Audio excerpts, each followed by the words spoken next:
Racikan Berita 1. Assalamualaikum warahmatullahi wabarakatuh. Selamat sore. Kita dari Bintang Mercy Indonesia. Kebetulan hari ini kita kedatangan tamu pakar-pakar tokoh nasional kita. Di sebelah kiri saya ada Bang Hengki Luntungan. Beliau adalah Dewan Pembina dari Bintang Mercy Indonesia. Lalu sebelah kiri satu lagi di sebelah ujung adalah Bapak Hasril. Beliau juga adalah dari Bintang Mercy Indonesia sebagai Dewan Pakar. Selamat datang, selamat sore. Bang Hengki Luntungan, Bang Hasril, selamat sore. Selamat datang. Well, kita ketemu lagi. Udah berapa lama nih kita nggak jumpa nih sama Bang Hengki saat ini. Begini pemirsa, untuk Bintang Mercy Indonesia, Bang Hengki ini sudah lama sekali bergelut di dalam dunia politik Indonesia ini. Beliau juga adalah pendiri Partai Demokrat yang kita kenal, ya kan, sebagai formatur tunggal, ya kan.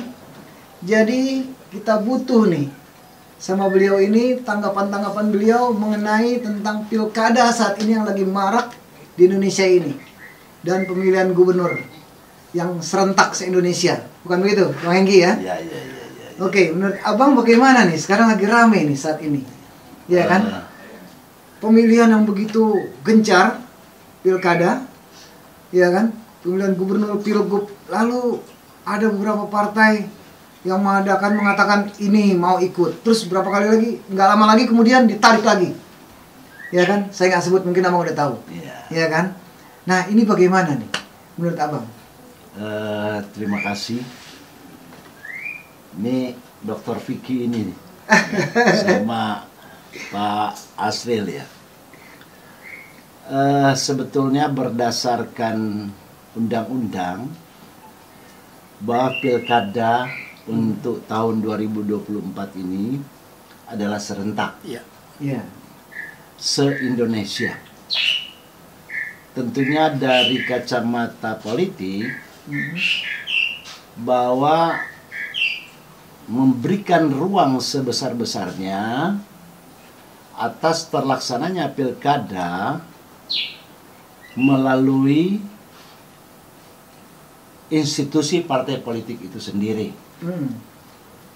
Sehingga saya boleh mengatakan bahwa partai politik di masa kini sangat dimanjakan. Jadi tanpa ada tiket dari partai politik, maka kandidat itu tidak bisa maju. Sehingga ada pada satu sisi kekuatan partai politik ini boleh dikatakan oke-oke aja. Tetapi jangan pernah kita lupa bahwa akar rumput, grassroots itu ada pada kekuatan massa aksi. Atau biasa kita kenal dengan organisasi kemasyarakatan. Sehingga bukan mengecilkan institusi partai politik, tetapi dia hanya memiliki sebuah konstituen dengan anggotanya itu. Tetapi kalau organisasi kemasyarakatan, maka dalam satu organisasi kemasyarakatan ada banyak konstituen partai politik yang terlibat di situ. Sehingga kunci itu tidak hanya pada institusi partai politik, tapi ada pada grassroots yang disebut akar rumput, di mana pemilih itu adalah bagian daripada organisasi kemasyarakatan. Jadi ini tidak boleh diabaikan, Lalu kedua, tentunya ada keterkaitan dengan sisi ekonomi. Ya, betul. Setiap kandidat dia harus menyiapkan dana untuk membayar, Besar sekali itu nilainya tuh. ya, untuk membayar partai politik yang dihitung berapa kursi dalam satu wilayah. Contoh, kalau dia minta untuk gubernur bahwa satu kursi partai politik yang akan mengusung 1 miliar, kalau dia membutuhkan 20 partai politik berarti 20 miliar. Dan itu mungkin terendah untuk seorang gubernur. Pertanyaannya, kandidat ini punya duit seberapa banyak. Iya betul. Punya duit gak gitu. Nah, apakah ini yang dipesankan oleh para founding father bahwa setiap pilkada atau setiap pemilihan gubernur atau bupati itu merupakan bagian daripada penyiapan ekonomi dan politik. Nah, ini yang saya katakan tadi, sehingga rentan terjadi korupsi, lalu rentan terjadi penggiringan dengan penggunaan kekuasaan pemerintahan jika dia petahana dengan menyalurkan bantuan sosial. Nah, ini bahaya, sehingga rentan juga terjadi penyimpangan ekonomi, dalam artian kasarnya korupsi. Oke. Saya suka kalau ini kita buka benar-benar terang benderang bahwa adakah demokrasi di dunia ini seperti di Indonesia yang harus membutuhkan dana, sehingga terjadi penyimpangan dari birokrasi itu sendiri, dari oligarki itu sendiri. Siapa yang mengajarkan ini? Maaf, saya kasih contoh. Pembagian bansos, tapi ini sudah lalu ya. Iya betul, udah lewat ya. Ketika bansos dibagikan di depan istana oleh presiden, apakah ini form atau tidak? Iya betul. Not form. Untuk apa ada menteri sosial kalau presiden yang harus membagikan itu? Iya, tidak pantas ya dilihatnya juga ya. Sehingga ada analisis bahwa karena anaknya yang menjadi calon wakil presiden, maka ini bagian untuk mengadakan rekrutmen suara. Ya, jadi barangkali itu sementara kalau saya melihat pilkada, dan akan rentan terjadi penyalahgunaan kekuasaan dan penyalahgunaan ekonomi khususnya di bidang-bidang tertentu oleh karena kebutuhan di saat pelaksanaan pilkada itu sendiri. Oke, terima kasih Bang Hengki. Cukup tajam ini penjelasannya. Jadi memang sangat rentan berarti Bang ya. Ya, dengan cara ini bisa dampaknya itu bisa menjadi korupsi nantinya. Iya. Ujung-ujungnya. Iya. Tapi kan ada KPK. KPK. Ada MK, ya kan? Nah, itu kan apakah bisa masih bermain atau bagaimana? Maaf ya, KPK itu hebat. Tapi kepada siapa dia menjadi hebat? Ini persoalan, sehingga muncul argumen-argumen yang menyimpang bahwa dia hanya tajam hukum itu ke bawah, tapi tumpul ke atas. Contoh, ada kasus yang sekarang sudah di persidangan sebagai satu kesaksian dari Halmahera. Ya. Ada keterlibatan seorang anak presiden.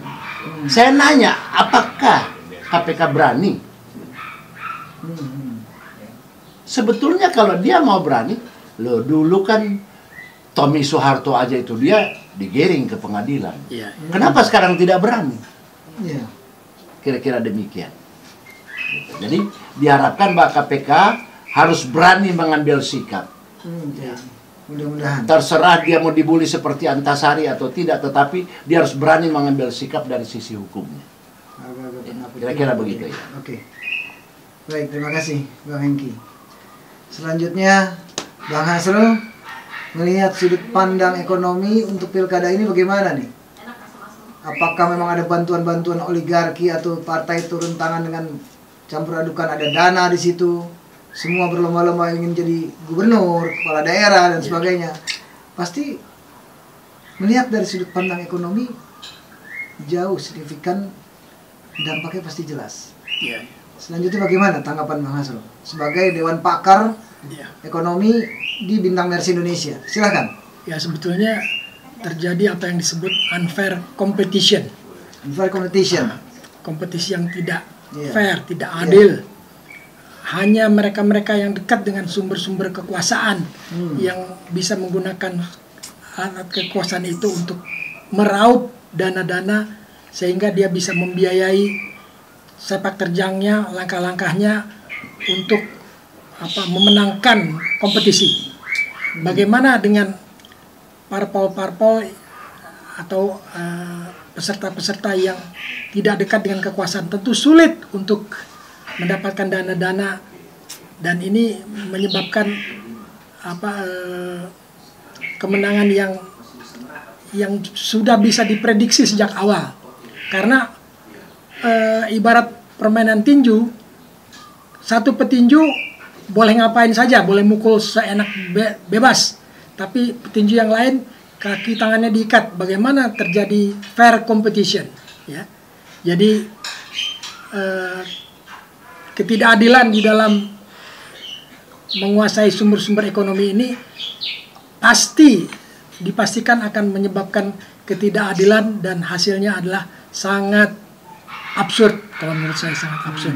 Absurd ya. Oke. Ya begitu, sangat absurd. Sudah bisa diprediksi sejak awal siapa yang bakal jadi pemenangnya. Jadi Bang Asrul sudah melihat nih dampak ini semua, hancuran. Ya. Pertama, kehancuran. Kedua, siapa pemenangnya udah kelihatan nih, pemirsa. Ya kan? Oke. Kira-kira kan sekarang nih orang di Jakarta lagi ngejagoin nih. Ya. Anies Baswedan nih naik lagi nih. Ya. Kan dijagoin nih. Ya. Ya. Menurut abang-abang kita ini nih, dewan-dewan pakar, Ya. terus ahli-ahli politik sebagai ini, bagaimana ini lihatnya? Apakah Pak Anies ini bisa tanduknya keluar lagi gitu? Sebab masyarakat Jakarta juga mengagumi beliau. Sampai detik ini masih menganggap beliau itu pengen sekali menjadi, berharap ya, bukan menganggap, berharap sekali untuk menjadi gubernur for the next. Ya. Ya. Ya, bagaimana Bang Hengki? Terima kasih. Ini yang sebetulnya harus saya jawab lebih nyata ya. Iya. Ada isu yang beredar bahwa akan terjadi bukan Star Wars, bukan perang bintang, tetapi permainan gelap diterang, permainan gelap yang jadi terang. Sehingga saya berpikir begini, kita jangan bermain seperti apa yang disebut menggunting dalam lipatan. Oke, menggunting dalam lipatan, setuju. Oke, PKB sudah oke, PKS sudah oke, Nasdem sudah oke, PDIP hampir oke. Tiba-tiba ada yang coba-coba menggesek ini. Betul. Nah, ini sebenarnya operasi senyap yang menjadi tidak senyap. Jadi terang-terangan. Terangan ya. Gitu. Jadi terang ya, Ya. sekarang ya. Sehingga dengan berbagai tawaran kemungkinan ya, untuk menjegal Mr. Anies. Ya, betul. Saya melihat itu mulai ada juga di frame itu bahwa Anies itu adalah kekuatan Islam fundament, adalah orang yang tidak toleran. Iya, ya. Di sini saya harus jelaskan bagaimana toleransinya Anies Baswedan itu sebagai nasionalis sejati. Iya. Ada gereja dalam 40 tahun belum dikeluarkan IMB. Berarti kurang lebih 6 gubernur. Iya. Iya. Tetapi ketika Anies menjadi gubernur, Selesai dalam satu minggu. maka dia selesaikan itu dengan penuh toleransi. Iya. Satu Jadi- minggu selesai katanya. Saya bingung kalau ada yang mengatakan itu. Loh, saya pelaku yang bersama-sama dengan Mr. Anies Baswedan, yang dulunya saya terpancing dengan masalah itu, bahwa saya tidak suka orang ini. Ternyata ketika saya temui orang ini begitu smart sekali, Smart ya. begitu hebat, Santun. Santun ya. begitu santun. Saya antarkan beliau dalam satu acara yang disebut Safari Natal. Beliau hadir bersama mantan Menteri Agama, Jenderal Fahrul Razi. Iya, Pak. Iya. Bersama saya, bersama ketua tim dulu Pak Marsikal Saugi Iya. Ya, oke. bersama Saugi, dengan Mayor Jenderal Zul Effendi. Zul Effendi ya, Maijen Zul. Saya yang mendampingi loh. Hmm. Terus kalau dibilang beliau itu intoleran, suruh menghadap saya. Jangan memframe sesuatu yang tidak benar. Dan itu bukan nasionalis sejati kalau orang membuli beliau. Ya. Saya menjadi jaminan dan saya menjadi saksi hidup. Oke. Jangan hanya karena ingin memotong beliau, karena ketakutan jangan beliau itu menjadi gubernur, dan ketakutan jangan sampai rakyat itu menjadi sejahtera sesuai dengan pesanan founding fathers, ya. Welfare society. Dimainkan ini. Jadi jangan sekali-kali kita Jadi melakukan digoreng maksudnya ya? Ya, digoreng. Melakukan apa yang disebut politik menggunting dalam lipatan. Tidak boleh. Tidak boleh. Ya. Dan jadikan politik itu adalah seni, bukan homo homini lupus. Siapapun itu silakan bicara dengan saya. Oke. Jadikan politik itu adalah seni, agar kita boleh menjadi seniman politik. Ada artis itu ya. Iya. Oke, Kira-kira terima begitu, kasih ya. Bang Hengki. Ya, luar biasa ini. Pemirsa, selanjutnya sedikit tambahin waktu 1 menit lagi untuk Bang Hasril, melihatnya bagaimana nih?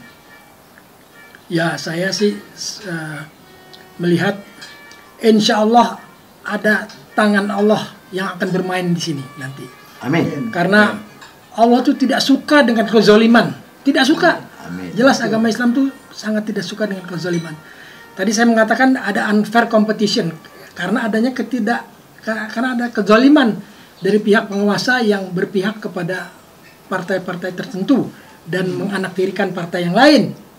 Nah, cuma memang kapan tangan Allah itu akan bekerja? Allah akan bekerja smart. Dia akan tahu kapan waktunya akan turun, akan campur tangan, dan kapan belum. Kita nggak tahu sebagai manusia. Harapan kita sebagai manusia hanya berdoa, tapi nanti Allah yang akan bekerja. Amin. Terima kasih. Amin. Oke, terima kasih. Pemirsa, yang melihat hari ini 2 orang jagoan-jagoan politik luar biasa ini. Tanggapannya melihat tentang pilkada di Indonesia ini, pemilihan gubernur dan semua wali kota, bupati semuanya, pilgub dan sebagainya. Ini sangat luar biasa. Memang banyak sekali kejanggalan-kejanggalan pemirsa yang ada di sini semua. Oke? Dan waktu kita ketemu lagi dari Bintang Mersi Indonesia, saya Vicky Balfas. Assalamualaikum warahmatullahi wabarakatuh. Waalaikumsalam warahmatullahi wabarakatuh. Terima kasih, Bang Hasrul.